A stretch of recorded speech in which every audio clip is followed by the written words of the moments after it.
another episode of Inside the Recording Studio. I am Jody Whitesides, and with me as always is Mr. Chris Hellstrom. But today we have an extra special guest on our podcast. Who is it, Chris? And with us today we have Reuben Cohen of Larson Mastering. So welcome to the show, Reuben. Thank you. Thanks for having me. Glad to be with you guys. Awesome. So we're going to do a little bit of talking about mastering in your career and what you do. So Hopefully this will be of a lot of interest to our listeners, and I'm sure it will be. Perhaps we begin by you describing what you do and a little bit about your career and why we're fortunate enough to have you with us here today. Sure. So it's actually becoming more and more rare because so many people wear many hats now more than ever. But we're a mastering house. We're mastering engineers here. I'm a mastering engineer. And it's really all I've ever done professionally the whole time. I'm about 16 years in, so that makes me 35, and I started when I was about 18 or 19 at the Mastering Lab, which was the first independent mastering studio outside of the labels that was ever went out and created a business. Doug Sachs in the late 60s created the Mastering Lab and really evolved the foundation of what mastering became, and certainly what it was back then. I can talk a little bit about that. But essentially what mastering is the final process in the recording process. It happens right after mixing. I'll digress. When a traditional rock record, hypothetically, you're recording all your individual elements within the mix, your bass, drums, guitar, vocals, and you're tracking everything, you're recording everything. And in the mixing stage that happens after that, you're weaving all those elements together to create this beautiful blend. And then a mastering engineer takes that beautiful blend, let's say it's in stereo, generally it is, even can talk a whole lot about that, but traditionally it's in stereo these days. And a mastering engineer will process those stereo channels left and right and optimize them further to create the end result. And that can mean a whole lot of different things, but generally to really water it down, it means ultimate connection to the music. Whatever you need to do to create the most connective end result possible from the artist to the listener, and then knowing when to step away and not do anything further. So that is really what it is. Some people describe it as Photoshop to audio. It can be thought of that way. Some people just talk about it as global processing in audio, finalizing. And for me, it is all of those things, but it really is ultimate connection with the artist and the listener. Interesting. I'm glad you sort of expanded on that, because one of the things that I wanted to bring up, and I think today people have a little bit of a misconception, in my opinion, of what mastering is. Because I think in the age of the DAW that we tend to live in here, it seems like some people are just, I'm mastering when you're just slapping an L1 on your master bus, right? And just kind of cranking the snot out of it. So when you describe what you do, how much do you feel like that role has changed today obviously from when you started, right? We've gone through the loudness wars and we've done all of this kind of thing. And you kind of hinted at surround and Atmos type of thing in there, but we're traditionally dealing with stereo information here. But what would you say to somebody that just think, I'm just going to master my own track, and what they're really doing is, like I said, like putting an L1 or an L3 on the master bus, and how that's not really what mastering does, and I think does give the whole idea of mastering a disservice, because it's a lot more than that. Would you agree to that? Or it can be, but in order to go that far down down the rabbit hole, you kind of have to be doing it for such a long time and experience so many different mixes. And the position of the mixing engineer mastering their own material, they're only seeing what they're working on, and they're not objective to it. And I can even go further down the road of their process in and of itself has changed so much, even the last 10 years, in terms of blurring the processes between mixing and mastering. So much of my job is figuring out how the sausage was made before it even shows up to us. In other words, are you mixing into that L2 or that limiter? Is that part of your mix? Have you been monitoring and making all of your musical balance decisions while monitoring through that limiter? Or are you mixing as you do, and then you throw it on only for your artist, completely independent of your mix balances? That alone has so much to do with how we even begin when we receive mixes.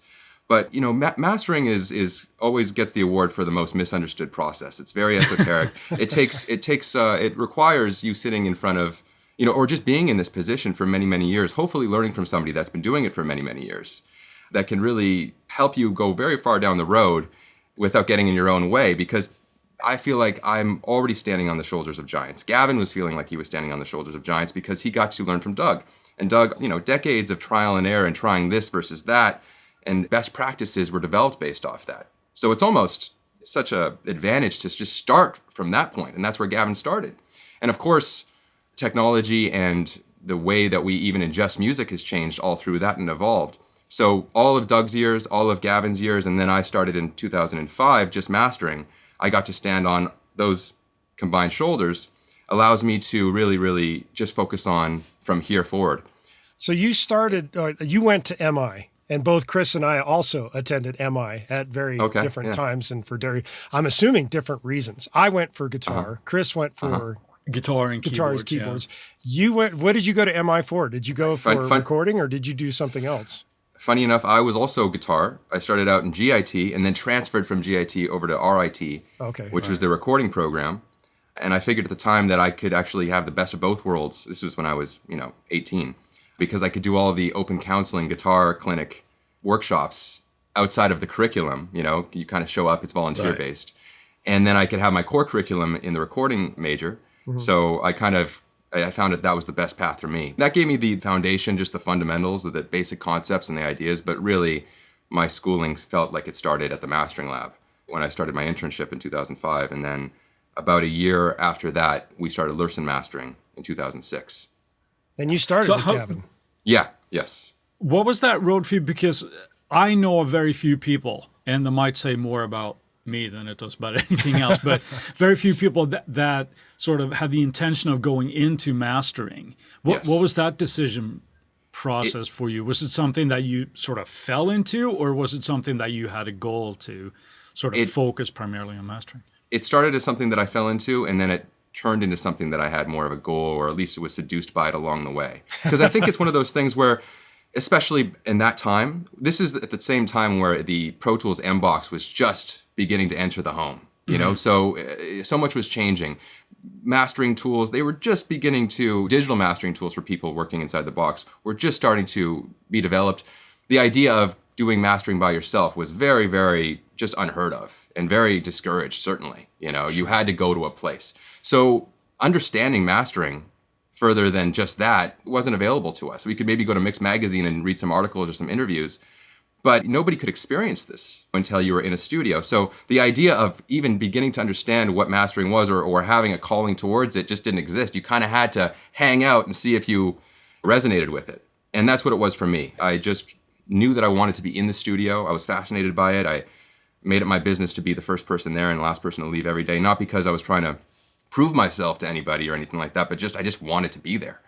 I just wanted to eat it all up. And through that, I became more and more fascinated with it and found myself in it over the years. But it's not a thing that just happens overnight. This is a years and years and years long seduction. That's a good way to put it. Yeah. Seduction.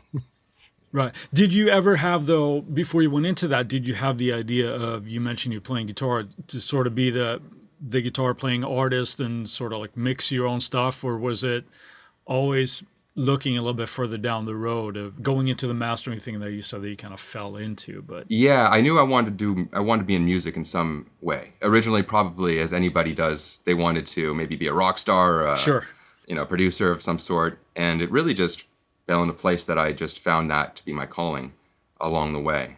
It wasn't really planned. I just ended up gravitating towards it through the work. Yeah. Very cool. Yeah. So I have a question for you here. You come out of school, you start Lursen mastering with Gavin. How long after that start happens that you get hired to work on Happy, one of the biggest fucking songs in so long it's ridiculous by Pharrell? How did that happen? It's a long road of peaks and valleys and getting gigs and keeping confidence and all the ups and downs. I think most of these stories happen kind of by accident a lot of the times. I was just working on a lot of records. It didn't start out like there was never one first record. I was assisting, and you kind of blur into it, and all of a sudden you find yourself working on records by yourself. And I was working on a lot of film and TV soundtracks for NBC Universal, and I did the first Despicable Me movie, and the second Despicable movie soundtrack. Pharrell was very much involved. He had a lot of songs on these soundtracks, and one of them was Happy. And it was really just part of it. As soon as I heard it, I knew it was special. I remember actually Gavin's stepdaughter in the other room dancing, and she was probably 4 years old at the time. And I thought, this is working, you know? Yeah, that's a good sign. And it actually had a delayed, it kind of went to radio, and it wasn't until the music video was released until it really, really exploded online and became this huge sensation and biggest song of the year of 2013. So, I don't know, to come back to, that wasn't, I'd worked on big songs before that as well, but I think that's definitely been the biggest song because it was the biggest song of that year. Sure. 2013, yeah. How would you say, I'm jumping all over the place here a little bit, Sure. but the process of mastering, because you've done a lot of like soundtrack stuff as well, like for, not just movies, but HBO and the type of thing. And how different is that process for you where you're mastering, let's say, an album, like a pop album or something in that vein versus the work on a soundtrack? Is that drastically different for you? Are there different things that you have to keep in mind when you're thinking, I'm assuming, like dynamic range, that type of thing, frequency spectrum? Or do you find that it's relatively similar? It's similar in the sense that the objective and the discipline is the same. The thought process is the same. The way we approach the music is consistent, but the music is not. The music is whatever it ends up being, and it's its own signature thumbprint every day. So one of the biggest things, regardless of genre or arrangement, is dynamic range. How far something reaches. How dense is something. And also a musical sixth sense develops, that is beyond words. It's kind of an internal understanding, and your intuition is developed through this because you hear every type of mix or any way a mix can come together. Sometimes it's more virtual, sometimes it's very aggressive, sometimes very dense. Pop arrangement, EDM, very aggressively compressed in the elements themselves, also sometimes compressed on the bus. That could be on one side of the spectrum in terms of ultra dense, hyped thing. And then you can have a very naturally open recorded orchestral arrangement, real orchestra, with you're hearing the room, you're hearing the way all of the elements are coming together within the hall itself, or where it's being recorded, must be approached much differently, yet the intent is the same. You're creating ultimate connection.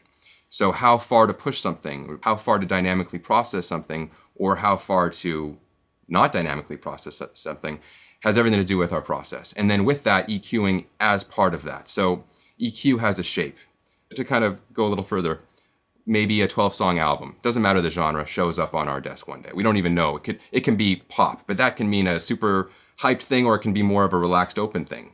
It all exists. You put it on, you listen to the mixes, you get a sense of what it is, and the music does all the talking. It does most of the communicating. You want to be able to catch that musical wave and see it through to the end. A good mastering engineer will immediately have that sense of where something can exist in its finished form. And then they'll start putting things up on the board. We work analog, so either they're putting something up on their computer screen or they're working analog, which we still do and like to, and I can talk about that too. But as you start massaging things into place, I'd say within the first, at least for us, maybe 90% of getting there happens rather quickly. And the last 10% is where most of the time takes, fine-tuning, really, really narrowing in on where you want everything to sit, balance-wise. And the mix tells you how far or what to do. And then along the way, as you start putting things on the board, that informs your decisions even further. You kind of test things, you push things a little too far, you feel the resistance, you pull it back, you feel it expand, you fine-tune, like kind of, when you're making that fine point with the magnifying glass, you're kind of tilting it all directions until it creates this little pinpoint. That's kind of a way to think about it in a way in terms of balancing. I'm sure it's the same way with mixing. The reason being is that everything that you do when you're working globally affects everything else. Sure. It's not like you can just independently affect one thing and nothing else has changed. Even if you do something like a little bit of multiband, hypothetically, a little sliver of something, that affects everything else. So sure. It's having not this like you global can just sense, DS a vocal in the middle of a stereo mix and have it not affect everything else. Yeah, so you have to think a little bit more, I suppose, multifaceted, if you will, and develop the sensibility to play chess instead of checkers. Doing 5 moves to create a end result that actually feels less processed than maybe one move would do in a different sense. In other words, what it really comes down to is creating this end result that just feels ultimately connected. So a lot of times people think that mastering is this corrective process. In other words, we have this mindset of putting up a mix and thinking, okay, what's wrong with this? And if I can figure out, if I can Yes, it depends on just who the fix mixing all engineer is. Yeah, or if I can just fix all the wrongness of it, then it'll be right enough to then not do anything else. which is very limiting, actually. That's often the understanding of mastering is it's a corrective process only versus let's hear this mix. Now in our mind's eye, let's project where this could live in its most optimum place, and let's take it there. And that could mean actually going well outside of where it currently is, and so you can arrive at that place, or it can mean a fraction of nothing, and it's more just feel. And a good mastering engineer will be able to determine how much or how little to inject themselves, and what is net positive versus not so much, because you can end up getting happy and realize that you've actually been off the mark and come back the next day and completely beat yourself and really take it to a much better place. And that's as much as part of the process as anything else, developing that internal sense of where something is really, really feeling like it really hits all the marks. That's so much an of that is important just mindset that you're describing there, though, because a lot of people do think that mastering is that, mastering is where they're going to set that level, they're going to lop all the tops off and make it loud, and it's just going to correct all the problems that the mix already had. It's a very different mindset, and it's a good mindset. I like that. There's ways around it. In other words, if there's something wrong with if there's something out of balance, not quite gelling with your mix, maybe it's got too much bottom end. I mean, I'm going to be very, very simple here. Maybe the bottom end, maybe it was mixed in a place where the environment where the mixing engineer thought that their room was telling them to add more bottom than they really should be. And it sounds balanced in their room. We put it up here. Everything is balanced, but it's also globally not balanced. In other words, if I do one big stroke, I'm essentially correcting for their room versus their mix. Right. Now, the first thing, so what I'm hearing is off is actually I'm hearing their room, not their musical decisions. Now, the obvious thing to do there would be to start cutting away bottom, right?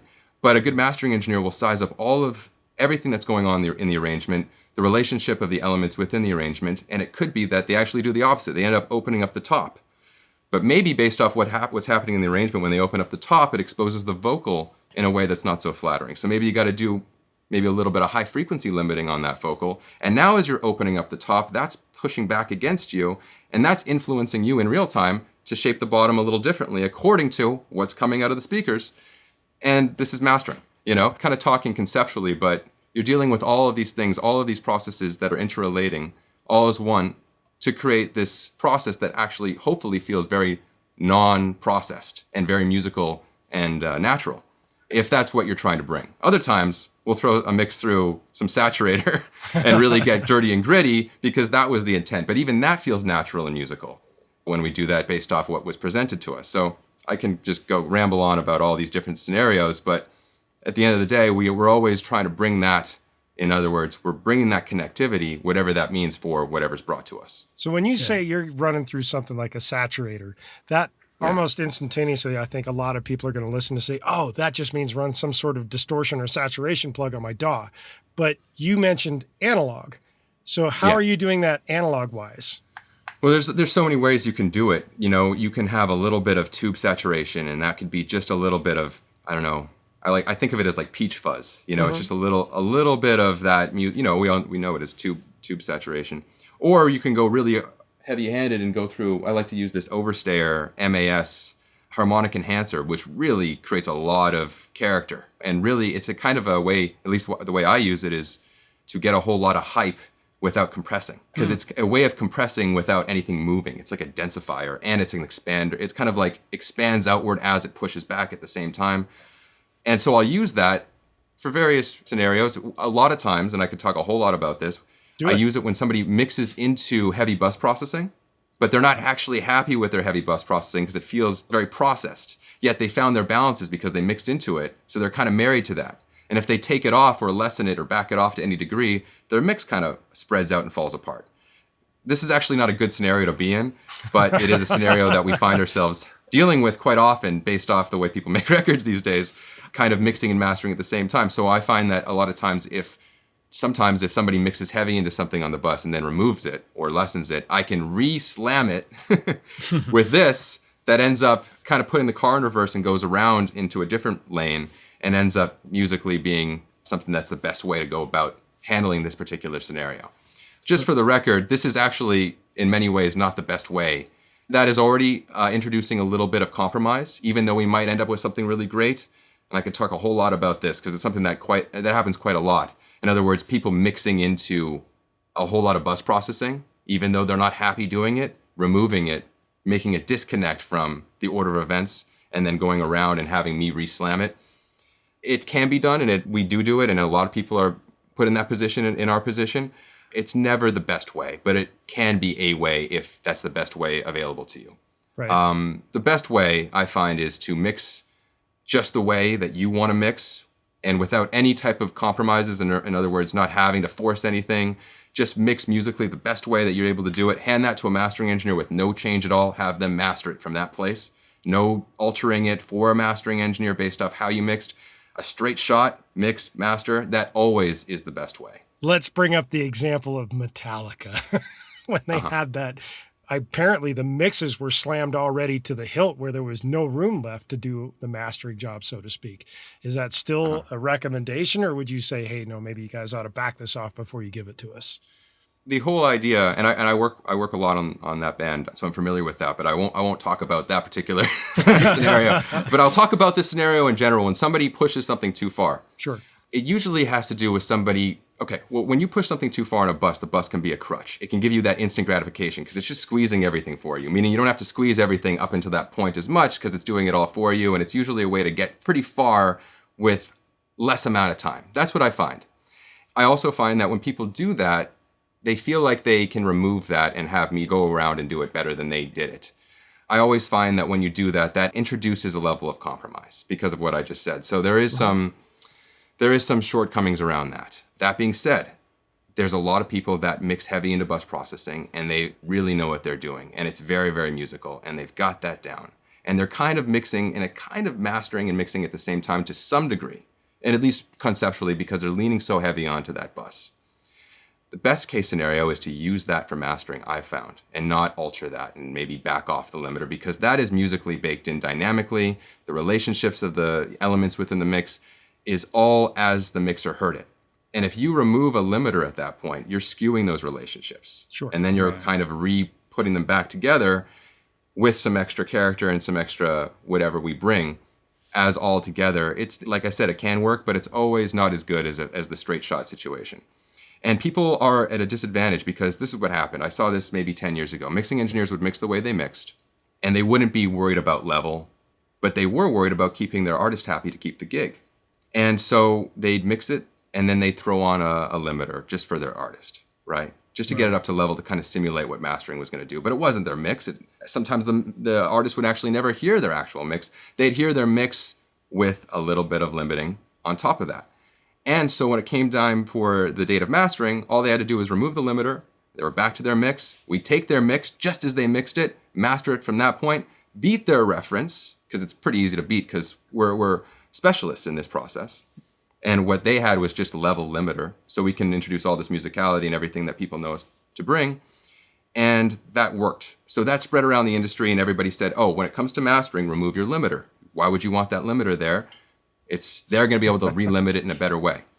Now, here's where it got confusing. If you're mixing into the limiter and you remove it, it's not the same situation at all. And not enough people talk about this. Because all of your musical decisions were based in the mixing stage were based off what that limiter was doing. And you're relating musically while monitoring through that limiter. So if you remove it, you're actually taking a departure. You're not actually giving the mastering engineer something better unless you've mixed into a place of where that limiter's not really serving the music and it's actually feeling pretty processed. Because it's so easy to keep pushing up your elements against this limiter that's in a static place. You just want to push up, push up, push up. And you can look on the screen and say, oh, well, that limiter is only doing a dB of work. It's not actually. All of that level that you're pushing up into that dB of work is doing a lot more than you think. So if you hit bypass on that limiter, you're really taking a departure from your mix. And that can show up as X. It can show up and it can work out 9 times out of 10. And then that one time, based off how that individual mixed into that limiter or something more than a limiter, can totally take a departure and not work. And this is something that's very much not understood. Only mastering engineers really understand this because we're in this chair every day. So we see everybody.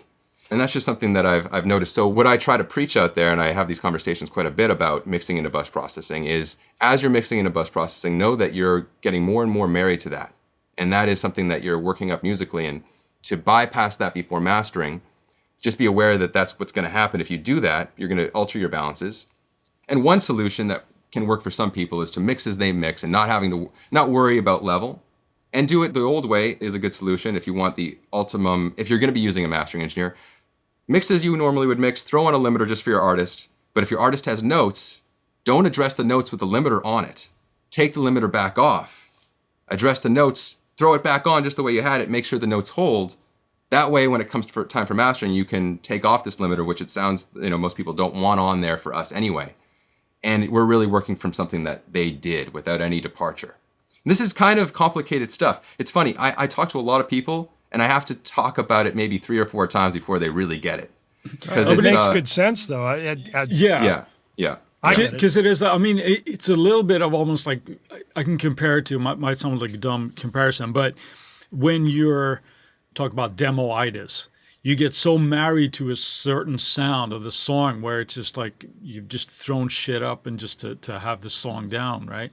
And then when you start actually mixing it, it's like, oh, it sounds odd. Now, you're describing to me what I think is very much the same way. You get used to a certain sound because you got a limiter on your master bus. And then when you actually remove that, and like you said, everything that's been pushed up against it now sits differently in the mix. So we have to be careful, and I think knowing why you're doing something as well is of vital importance, right? It's one thing to just want to make something loud, and it's all loud and crunchy, but it's not necessarily a true representation of what your mix really sounds like. And then I think you get yourself into trouble that way. So. It is your mix. That becomes your mix. And it's not even so much about getting used to something and then having to getting used to something else while you've been kind of in this demo-itis place. All of your decisions along the way have painted to this canvas. In other words, if you didn't have that on there to begin with, or you had something different, you would have made different decisions to paint to that canvas. So it's all about how it influences the music balancer, the mixer, in real time along the way, as it happens step by step. And if you are painting on that canvas and then you switch the angle or the canvas itself, you're musically taking that departure. So anyway, it's something it is very, very interesting. So it is very interesting. And we'll jump right back on this after a word from our sponsors. And we're back. We're going to continue talking with Reuben here. I wanted to bring up something that we kind of glossed over. I don't know where in your timeline you won the Grammy for Distinto. And did I say that correctly? Distinto, yeah. Distinto, okay. I think so. Oh, well, that was what, 2010, I think? Okay. So it was like 11 years ago now. Yeah. Wow. And how did that feel to win a Grammy? Oh, it was pretty surreal. I was really young. I think I was 23.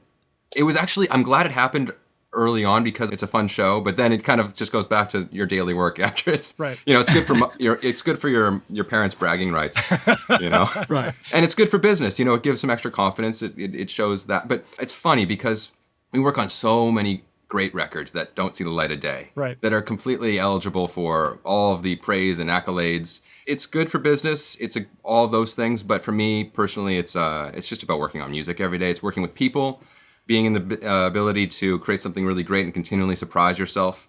It's all of those things that really drive me forward. So okay, so here's another odd question. I looked up some of the credits that you have, and then on a particular website that's supposed to be the be-all, end-all of music credits on recordings, it has listed you, and I'm wondering if there's another Reuben Cohen who is a mastering engineer, because apparently there was a mastering engineer that mastered the Jellyfish stuff.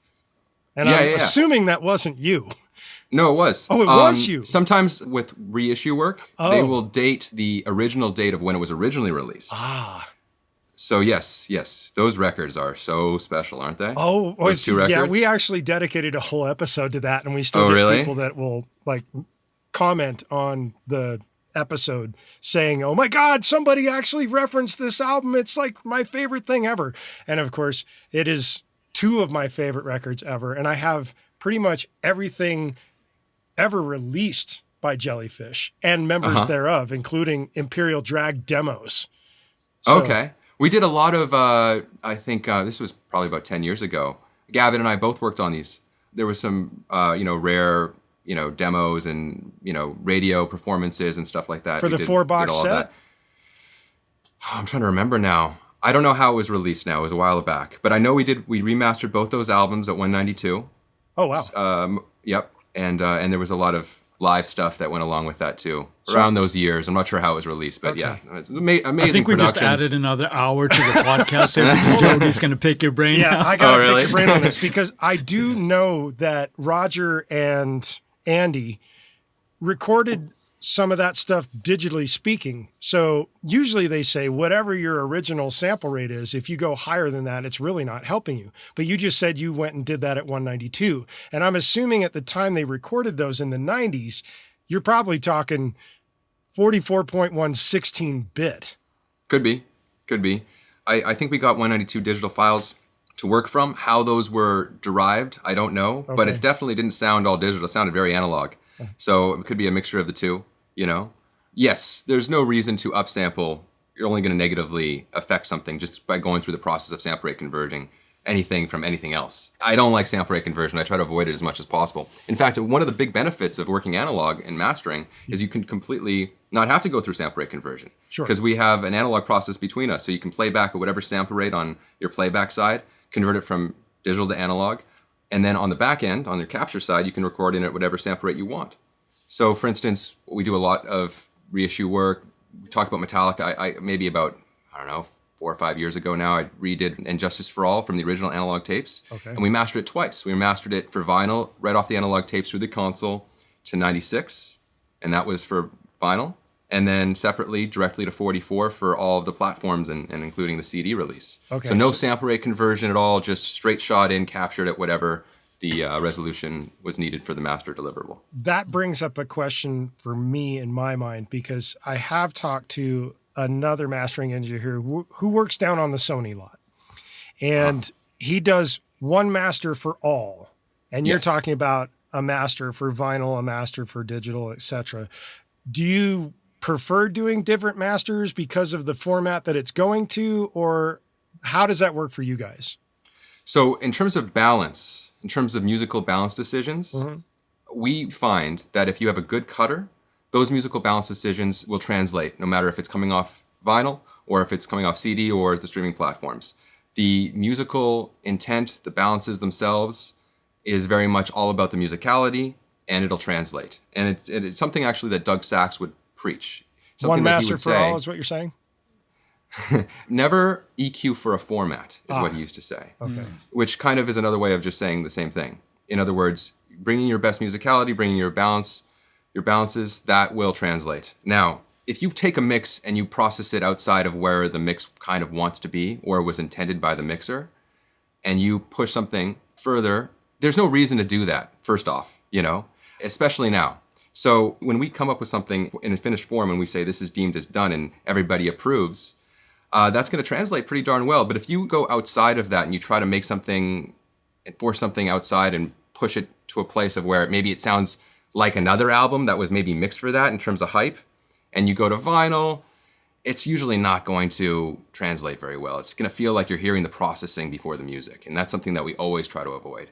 So as long as you are approaching this process from a very natural and holistic place, even if you end up with something that's very digital and hyped because of the way the mix is, maybe an EDM song, the intent of the mastering engineer is to bring that. Usually it's going to translate without any issue. And in fact, the work kind of speaks for itself because, how many records have we done at this point? It's tens of thousands or something like that. And we approach every single one of them with that intention, and they all sound great out there. We've never had one issue like that. So you can EQ one in terms of your balances, and it'll translate. Now, some projects, it's very common and very accepted to master to high res, 9624 hypothetically, and have all of your individual releases be derived from that big file. That is generally how things work. That is very much accepted around the industry. And if you're working digitally, that's really all you can do. Because you're mastering digitally, maybe your mix is at 96, you're mastering digitally, and you go through sample rate conversion on the back end to 44, whatever is needed for all of the various releases. One benefit that can be realized if you have to master something twice when you're dealing with analog is to capture it twice and go through all the editing twice. And all of the special edits that you have to make two identical masters from two different things, one high res, one lower res.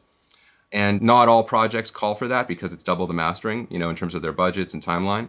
But it's something that can be done if you're working analog, and sometimes some projects allow for that. So your analog board must have some sort of automation to it. Is that correct? To be able to do that or no?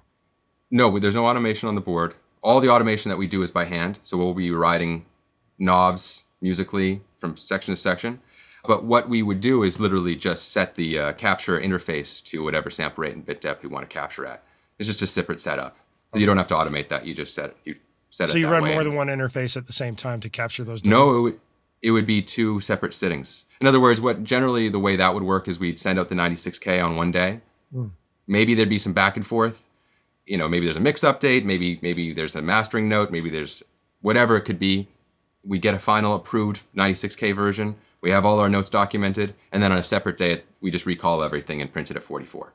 So it wouldn't be a two-computer recording. We actually have set up for that in the past. This is not so common that we do two captures for one project. Right. But it is possible. We have the ability to do that too. Okay. Yeah. We're getting into the weeds here with a lot of super interesting stuff here. And Sure. I just wanted to really make a point here about what it does to have a quality person do your mastering, as opposed to a lot of these, without naming any names, services that are online now where you just, upload your track and we'll master it for $5. Right.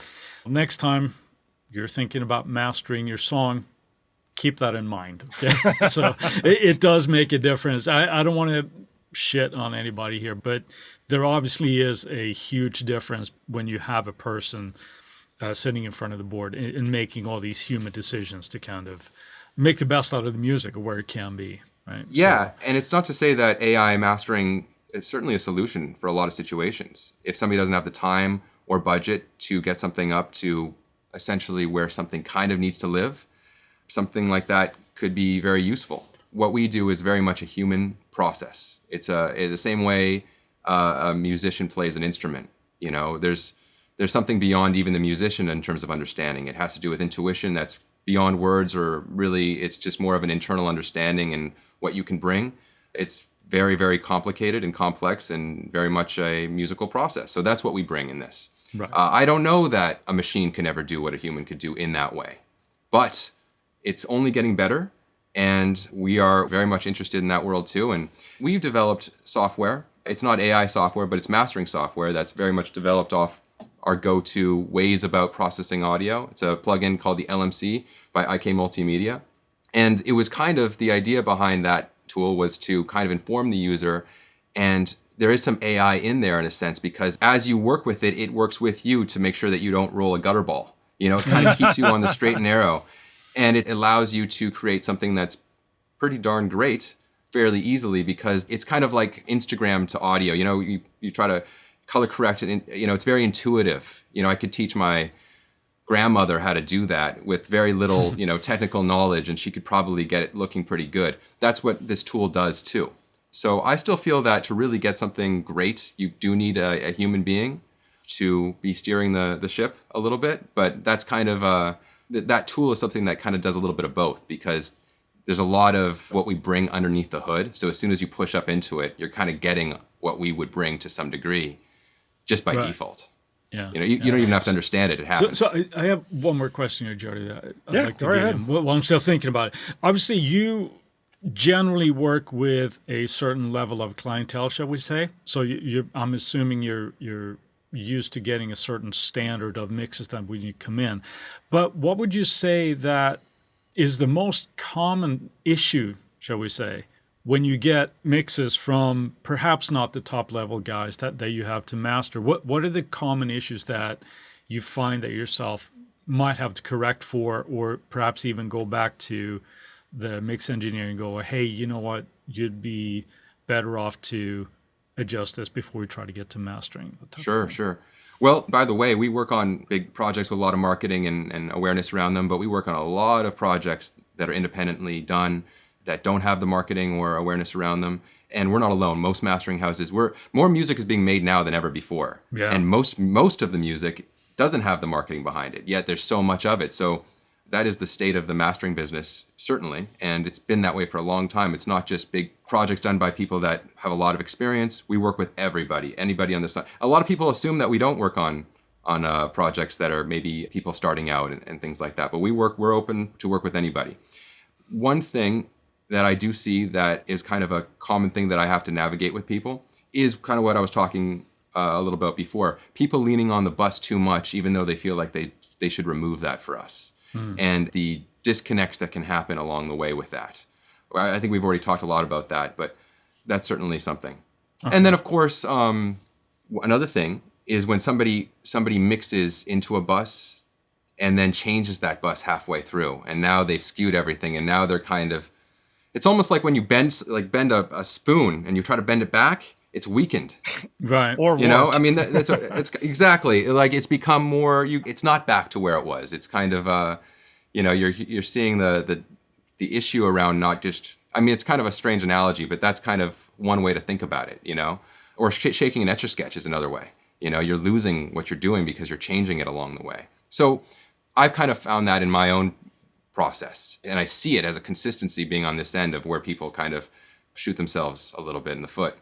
I find that if I process something before the console and I maybe EQ something with a plugin to a mix, and then I master that, I'm never in as good of a place as if I do all of that as one thing. In other words, I'm working with the mix maybe a little digitally, and sometimes I do this, and then I'm working with it on the console. If I do all of it at once, in other words, throw it on the console, get kind of there, then go over to digital, kind of fine tune it there, not separate these things as two independent processes, but do it all together, I'll always come up with something that feels just better and more natural because it's this global one move.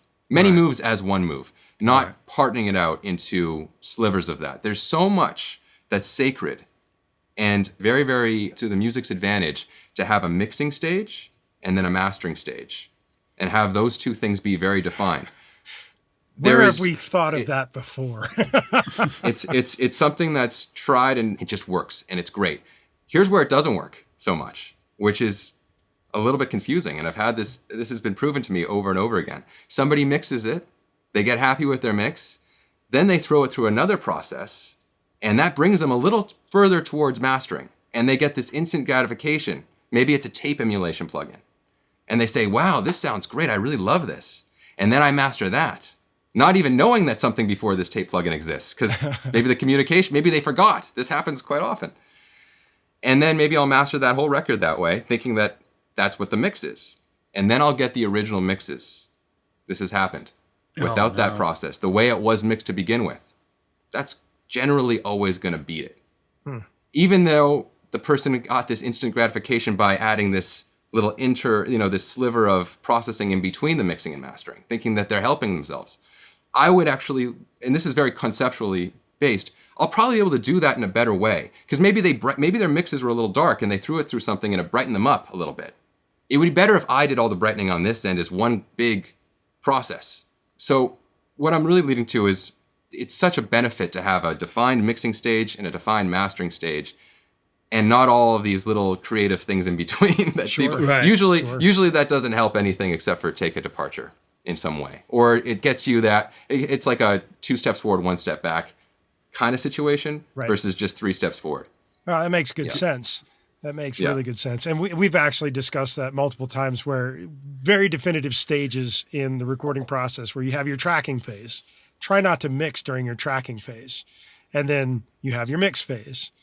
And then, as you're saying, try not to master during your mix phase. And then you go to your mastering phase.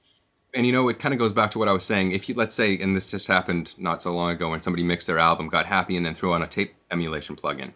It would have been totally different if that tape emulation plugin was on their bus as they mixed. Then that would have probably worked out just fine. Sure. Because when you put that on there, you're actually skewing your balances. You wouldn't have ended up, I've said this already, you wouldn't have ended up in that place if those order of events were different. These are advanced concepts that you have to live to learn. And somebody in our position, being at the very bottleneck end, sees all of it. Yeah. And with YouTube becoming the new mentor versus an individual that's been sitting in front of speakers for decades and that's all they've ever done, the way that this knowledge is really passed is to just live it and experience it. Then it really becomes it's in your bones at that point. It's beyond your understanding. It's a knowing. And a lot of times I'll say these types of things to people and they'll say, okay, I wonder, because they haven't lived it. They haven't experienced it. They kind of think, well, maybe that I have to try this to see if it works. And they end up usually finding that out, But anyway, you kind of have to. But that's the same. I mean, I'm a dad, right? So I have a teenage daughter. And it's one of those things that you, as a parent, you can tell your children usually don't do this, right? It's going to end up badly. But it doesn't make sense until they actually have to go through that process and learn for themselves why it's a bad thing, right?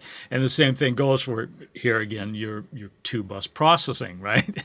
It's generally not a bad idea if you're too aggressive in doing all this kind of stuff. But one thing I wanted to touch on as well is, like, I know we've talked about this, Jody, when it comes to these specific stages of production, right? Mm-hmm.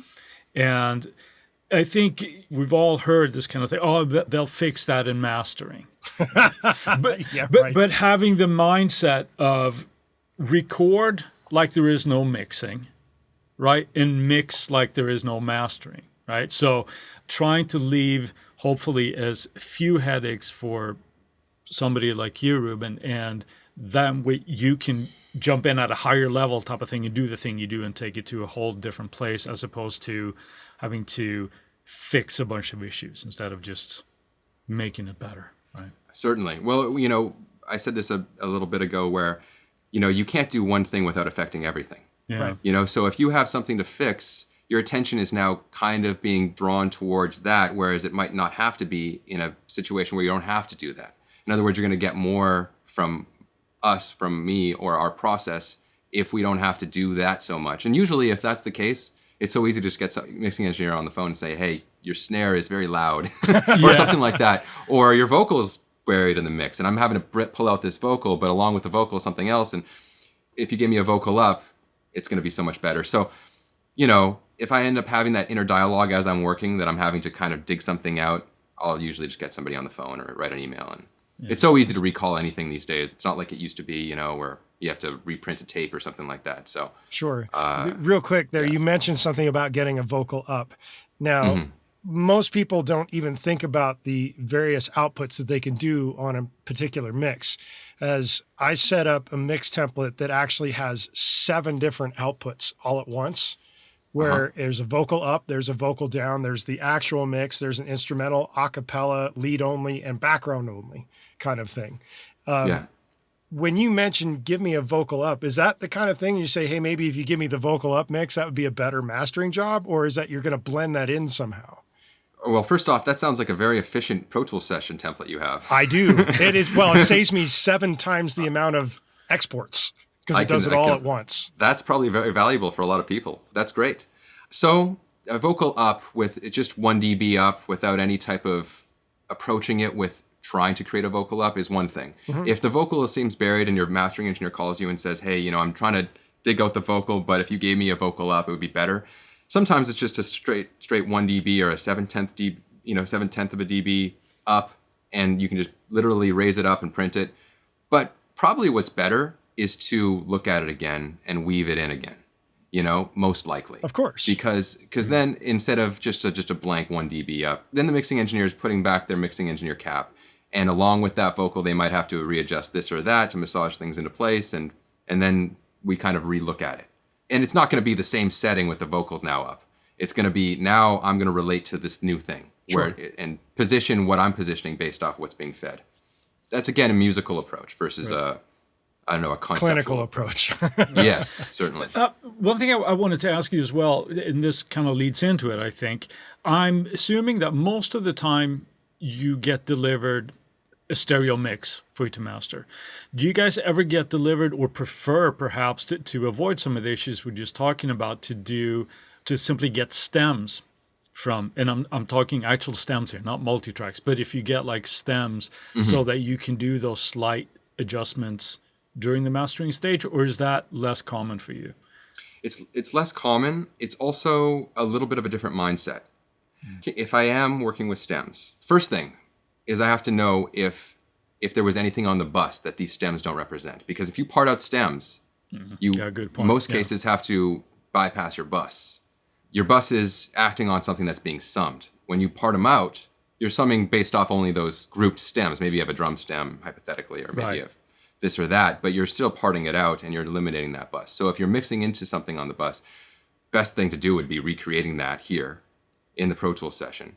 It's also a different mindset to work from balancing stems while you're balancing it globally. So you kind of have to shift gears and be in two places at once, and it's not something that I prefer to do. Usually I prefer to have a mix being committed to, and then I'm really just mastering. I'm putting on that hat, and I'm able to just provide something so much better in that place. Right. No, because I've heard people that like to get mixes just that way, right? Whether they're processed or not, and you're basically just pulling the fader up to unity, and that was the intention of the mix, right? But I can see how that would, again, open up just a completely different can of worms for you, because, again, they're like you mentioned bus processing, where, well, yeah, you might run the same processing on each bus when you're bouncing them out, but now but it won't affect the same way. Exactly, because now it's like, well, now the drums are not present, so the compression is hitting differently, or what have you. So there is a little cheat around that, and to have all your compression being side chained off a fold down off to the side.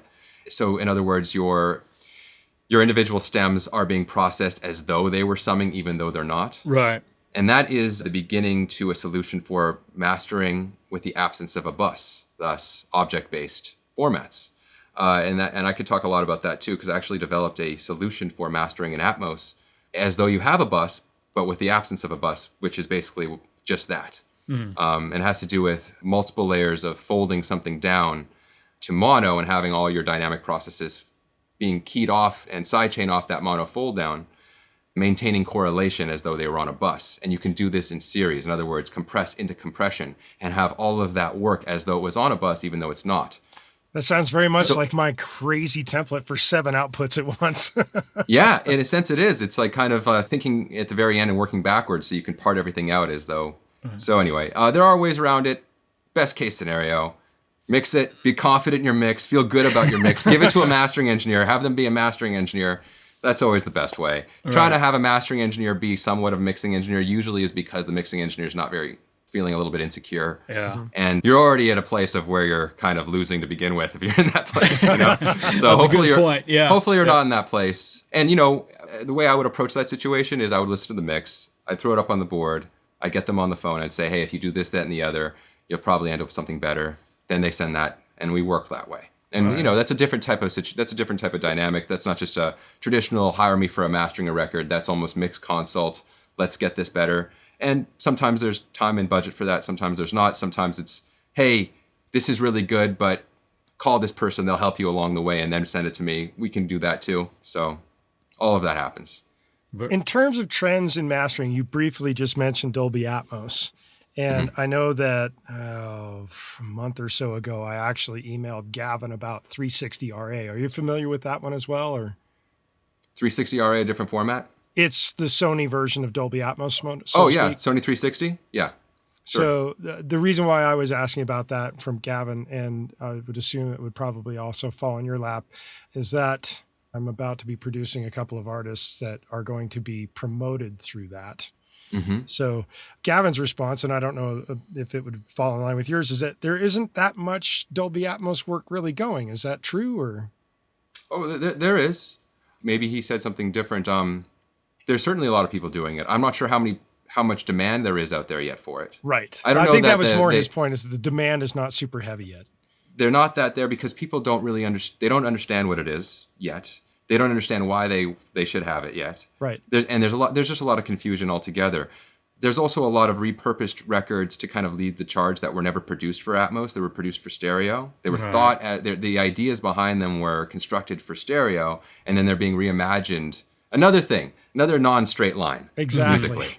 We've actually talked about this on the podcast. This is music. Yeah. You know, it's a musical idea. You throw it up on a canvas, and everything in line has to do with everything in line. And and of course, it's arrangement dependent. You could probably, maybe like a Radiohead type of arrangement, where you have all these different elements that are unworldly. And what is that even? And you can have all of that live and swirl around you musically. And maybe that would be a little more conducive than, a 3-piece rock band where you have very limited elements, and traditionally we have an expectation to have that be spread out on stage in front of you. All of that goes into this. But I found that if somebody approaches an Atmos mix and they're painting on that canvas and they're being creative in that state and they're producing for the format itself, it yields a completely different end result because you're imagining it from the beginning with that in mind, and it all just follows suit. So those productions are very special. And I think that this is just budding technology, and it's only going to get better.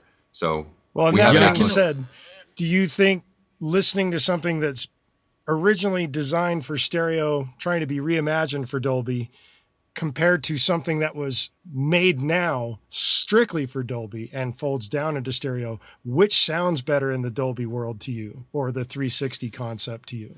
I think, like kind of what I was saying, you know, if your intention to paint on this canvas, if you will, is that way from the beginning, it's probably by concept's going to end up in a better place because it's a straight shot there. Sure. It doesn't mean that it can't work the other way, but it's very much, I find, arrangement dependent, you know, and the intent of the music. Some arrangements are more conducive to the format than others. You know, we're doing a lot of stuff for, you know, Netflix and stuff that maybe even mixed in a channel-based immersive format, 714. It's already been imagined for immersive, and we can take that and then Atmosize it in a way, you know, Oh, wow. render it for Atmos, and there is that too. So, or somebody will remix it, you know, for Atmos because it's already in a large way kind of been thought to be immersive in terms of its musicality.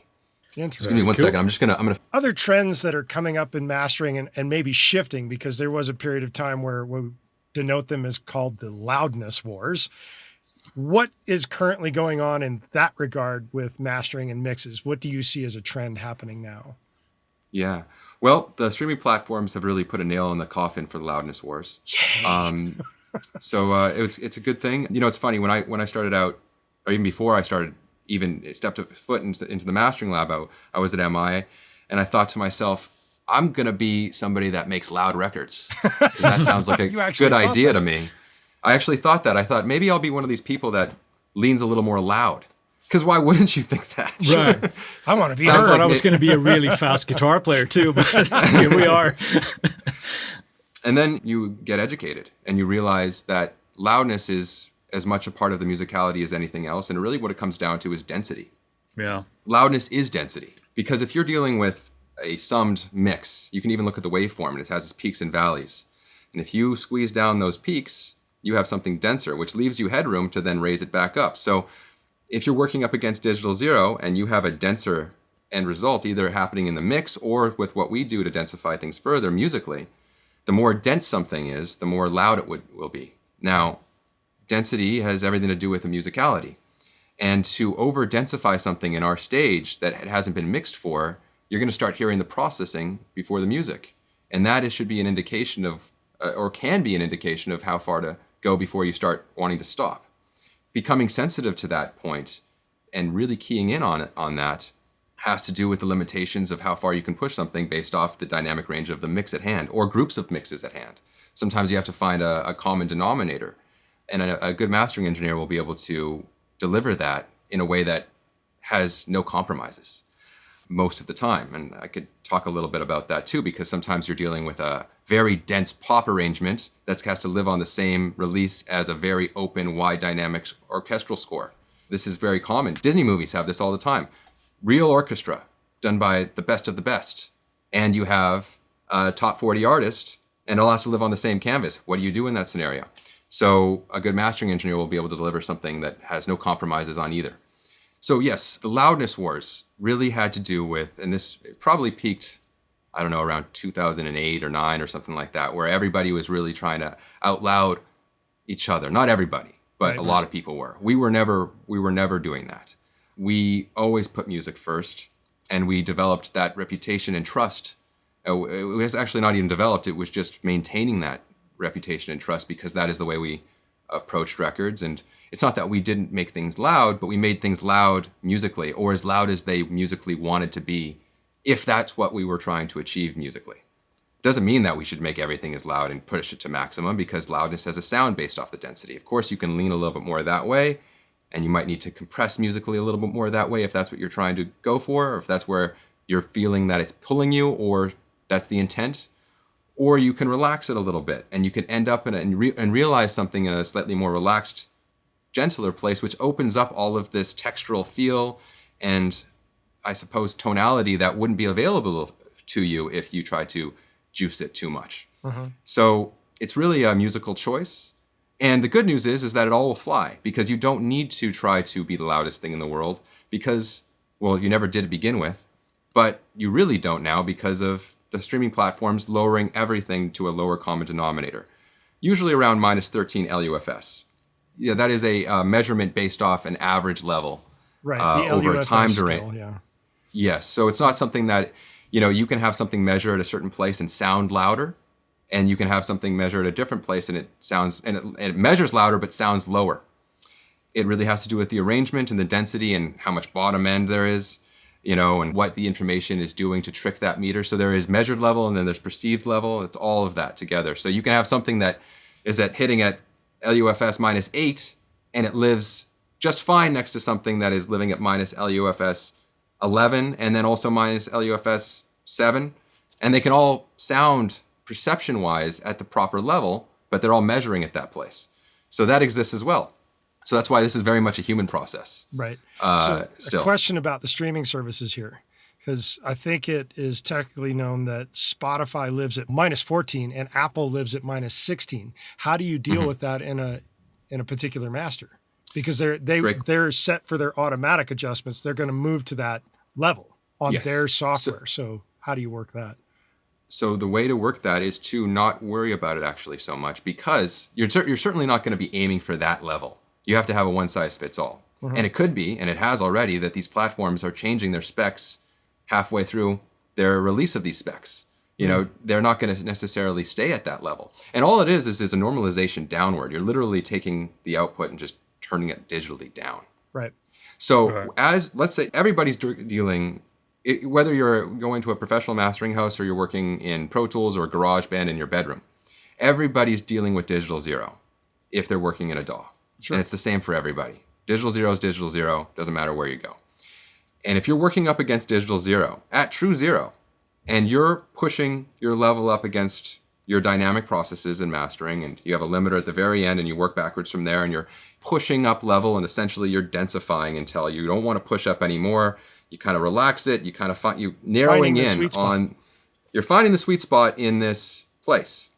And now you're mastering it, and you're mastering it through time, meaning that it's not just one setting necessarily and forgetting it. You're weaving all of that together in real time. You're EQing, you're riding section to section in, and now you're happy. You've printed it. You don't want to print it again. You're feeling really good about this. And it's up to level. It feels at the appropriate level for the mix. That is when you can say you're done, and let the platforms do what they do.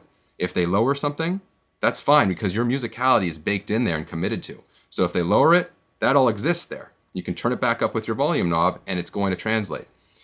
What you don't want to do is push something further than where it wants to be pushed, mix-wise, in the mastering stage. If you want to come up with something that's more hyped, don't lean on the mastering stage, lean on the mixing stage and have somebody then reapproach it in mastering.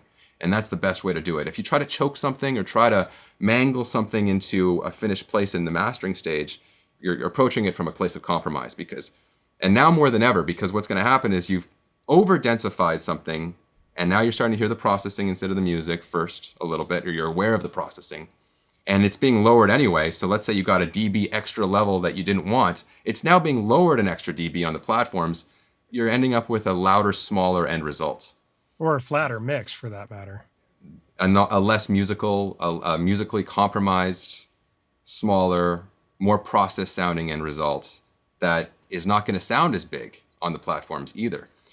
And here's the other thing. Even if the platforms didn't exist, you take a project that's been mastered, I don't know, kind of maybe not so great and kind of forced. You have a human being turning it down on their dial in the car while they're listening. So, which is the worst thing that you want, because they don't know where to put this thing. It's like it's coming out of the speakers and it's abrasive and it's feeling processed. So they turn it down figuring that maybe that'll be it. And now it just feels like it's smaller, and they're in between. So an over-processed record ends up having nowhere to live in terms of level when there's not a connection musically. And so that's the biggest downfall of an overhyped record, is that people just turn it down Yeah. And who wants that? So, Nobody wants that. Nobody wants that. But it's not this is not a problem. Level is just not a problem because you're dealing, if you want to go for this hyped thing and you want to go for larger than life and this big, expansive, exciting sound, you can do that and you can narrow in on that place. In best case scenario, you don't have to force anything to do that. Because if you start forcing something, you're going to be kind of listening to that force. If it just falls into place and it's mixed for that, those are the mixes that are always going to light up the room and fill the whole space. Sure. And that's what you want anyway. That's something too that deserves to be mentioned again. But I think, we're talking about the whole stages of everything, right? If you want to have a track that has that impact, that doesn't start and end with the mastering. The whole process, right? So you have to take into consideration arrangements and mixing and all that kind of stuff, and only then will you be able to, I think, arrive at a result where you get that, right? Certainly. I mean, even something is something so simple as your really punchy elements being mono, just something like that. If you have, especially if working on hip hop or EDM or any of these more aggressive virtual type of arrangements, if you have your 808s and your kicks and your snares mono, you have double the signal coming out of both speakers at the same time. Versus something that's not completely mono, then you have a little less of double the signal coming out of the speakers at the same time. Something as simple as that has a lot to do with how much loudness you end up with or size. So all of these things matter. You're dealing with a product that has its own signature thumbprint, and it's every project, every arrangement, every production is unique to its own self. Here's a selfish question for you. You've worked on a lot of projects. What would be your favorite project that you've ever done? I don't have a favorite though. Because there's a lot of ones that stick out. For me, it's not so much about that, because here's the thing. Any favorite record I'll listen to for 2 weeks straight, and I won't want to listen to it for a while. And then a year goes by, and I'll be listening to it again. Do you ever listen to something like that in that regard and put it away for a long time, go back, listen to it, and go, "Damn, I did a pretty good job with that."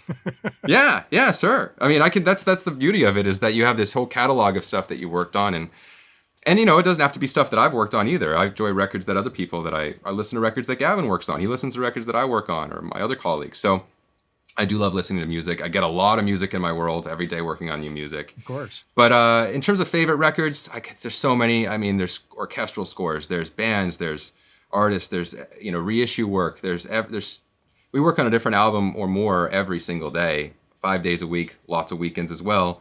16 years in, I mean, there's so much music. So yeah, I have my favorite albums that I go to and stuff like that. But it's really just the process of doing this every day that is the appeal, more than, hey, I've got all these records that I'm proud that I worked on. Sure. Okay, so let me refine the question a little bit. What are you listening to constantly right now? It's funny. I listen to a lot of podcasts because I have so much music in my world, so I end up listening to podcasts on the way to and from work. But I do love working on orchestral music. I think I don't know, maybe in the last 5 or 6 years, I listened to a lot of film scores. I've always loved film scores. I've always loved orchestra. But I listen to, I work on R&B records and hip hop records and metal records and jazz records. So that's one thing that this work has. I love every single genre of music. I find that I am attracted to anything that's musically beautiful. Doesn't matter the genre. I'll be drawn to it. So I work on everything, and that's something that this job has opened me to. Right on. That's cool. Yeah. Very, very cool. So what do you think, Jody? Should we try to let him go here and end up with those 3 questions that we'd like to ask, or is there anything else that you would like to do before we move into that? Well, let's ask the 3 questions, and then let's see if we can get him in for a Friday find. Okay, let's do that. So these are 3 questions that I mentioned, Reuben, that we ask everybody. And the first one is, what's your favorite piece of gear that you can't live without? I guess it's the speakers. It's probably these speakers because they tell you everything, Yep. And without that, these are ATC 150s, and they're the only speaker I've ever really used. I've been using them the whole time, and I'm very fussy when it comes to balancing speakers in a room. In other words, if we moved or something like that, I'd be very fussy for quite a long time until I feel really good.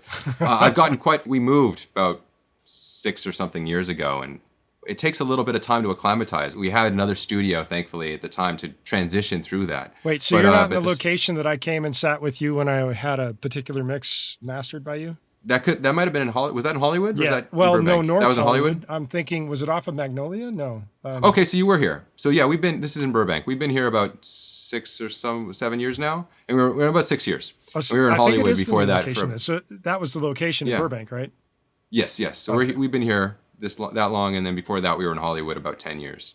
Okay. But yeah, the room, the speakers, your porthole to balance. I do have another nerdy question about the speakers and the setup. You say you're usually, if you move a situation, which hopefully isn't all that often, you get very fussy.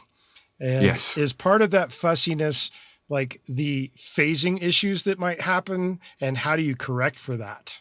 There's no perfect room, and there's no perfect environment, and it's also somewhat subjective. We like to darken these speakers. Gavin and I very much are not into a very bright tweeter. We like to, and it's just based pretty much just probably just being used to what we were used to, or what Gavin was used to back at the mastering lab, and then tuning the room in Hollywood based off being more familiar with that.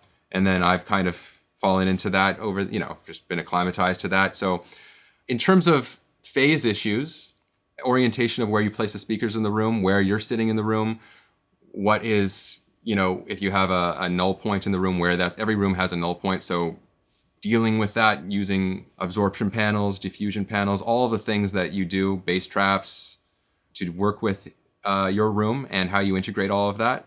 I find it to be a human process and a technical process. I think the best way to go about it is doing sweeps, measuring your room, having those sweeps back up what you're hearing, and using your ears to fine tune until you feel like you don't want to change it. And then the process of acclimatizing to that, which usually takes a few weeks at the minimum. Sure. Listening to a whole lot, putting your hands on the board, watching how you relate, seeing what your hands do intuitively and seeing if that makes sense. All of that, if it all balances out. In other words, are you EQing for the music or are you EQing for the room? Making sure that your room is telling you the truth. Usually that takes a few weeks or so. And then we say, okay, now we're ready to work and we can start working on material. Right. We always want to have a plan in place. In other words, if we do move, we have one room that doesn't move. And we do all our professional work that way until we feel confident that we can use the new room for real work. Yeah, so there's that. We have to have that. Here's our second question for you. What is the biggest lesson you've learned so far to date? To not think too much, not get into your head, not second guess yourself. Put yourself in a place of where you can be open to the music and trust yourself to show up every day. And if you're not feeling it, maybe take a break and then show up in an hour. In other words, just try to live and be connected to the music and lead from that place. So much of this working on music is intimidating to a lot of people. It comes with a whole lot of insecurity that then comes with over compensating for that, and people coming in feeling like their shit don't stink, even though they know it kind of does. There's a whole lot of that, and put that all aside. We're working on music. It's such an amazing thing that we're able to work on music. Take this is what I'm bringing to the table out of the equation.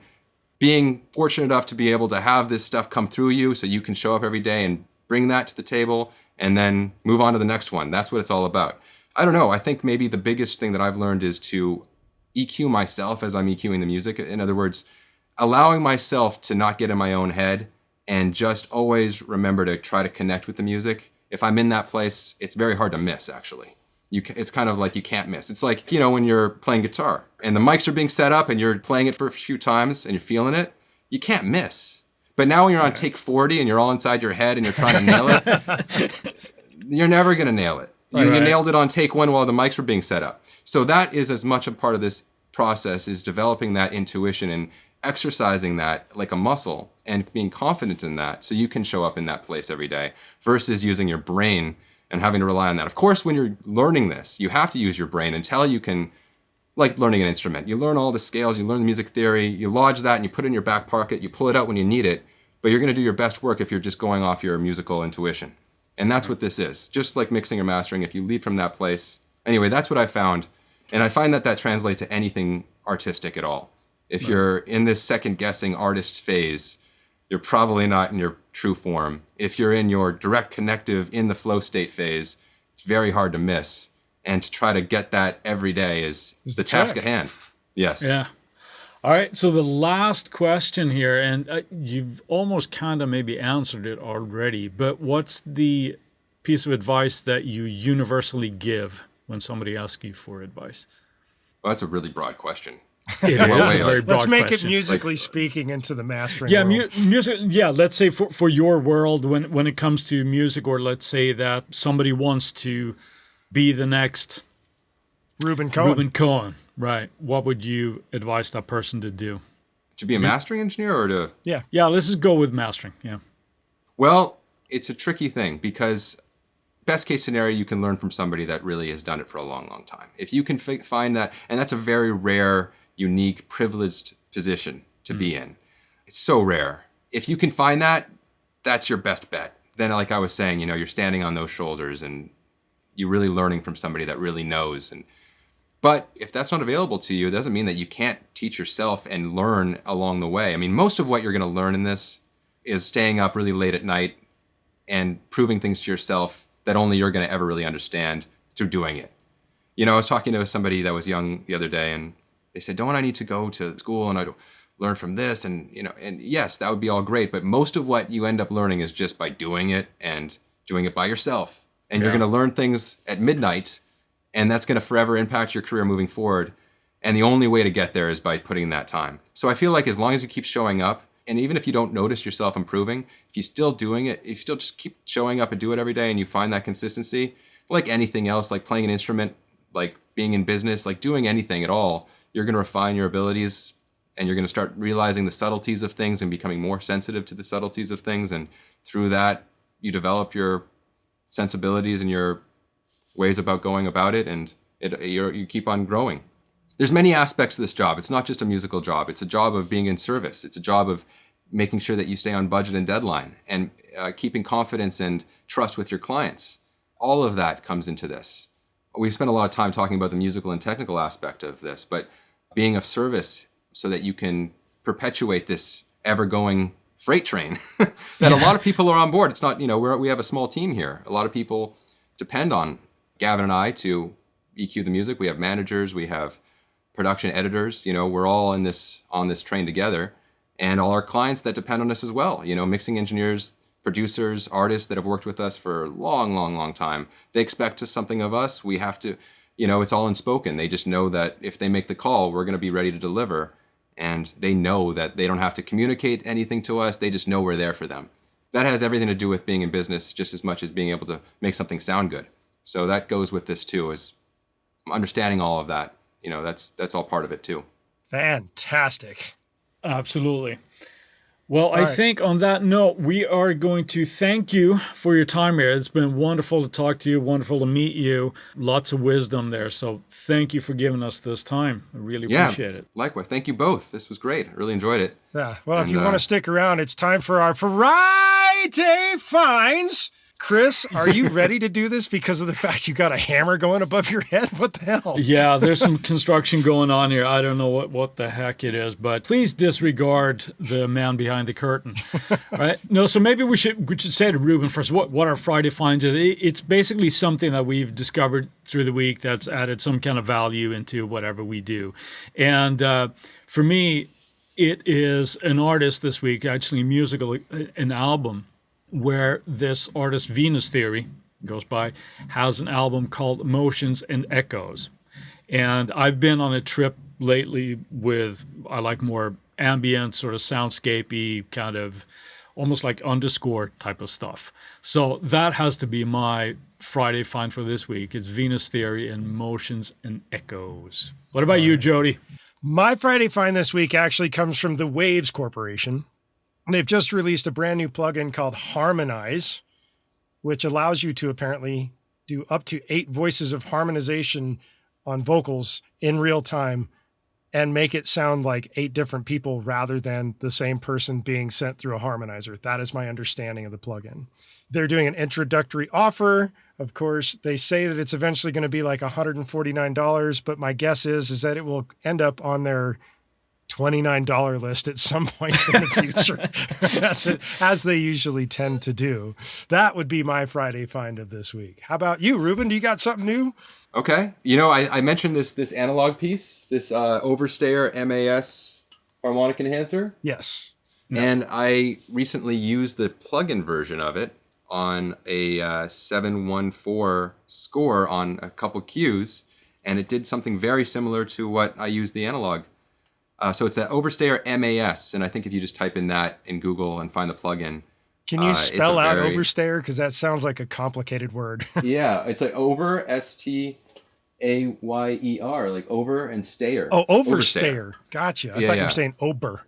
No, Overstayer, and they make very cool, unique pieces that just offer something that I don't think anything really quite offers. So it's very cool. But you can have it digitally too, and it basically does what you'd expect it to do. So I'll be using that from time to time too, especially if I'm working outside of stereo. Rock on. Very cool. While we've got your attention, we ask that you go to InsideTheRecordingStudio.com and sign up for our mailing list. You'll get weekly reminders about the Tuesday tips when they come out, and we'll make sure you don't miss any future episodes of the podcast. Send us an email at goldstar, GOLDSTAR, at InsideTheRecordingStudio.com with the name Reuben, and you'll get something cool back in your inbox. If you have a topic or suggestion for Chris and I to explain in a future episode, contact us at the contact page, and we'll put it into consideration for a future episode. And with that, I'll say, see you next week. Thank you, Reuben. Thanks for listening, everybody. Have a good one, Jody. Thank you, Chris and Jody. Take care.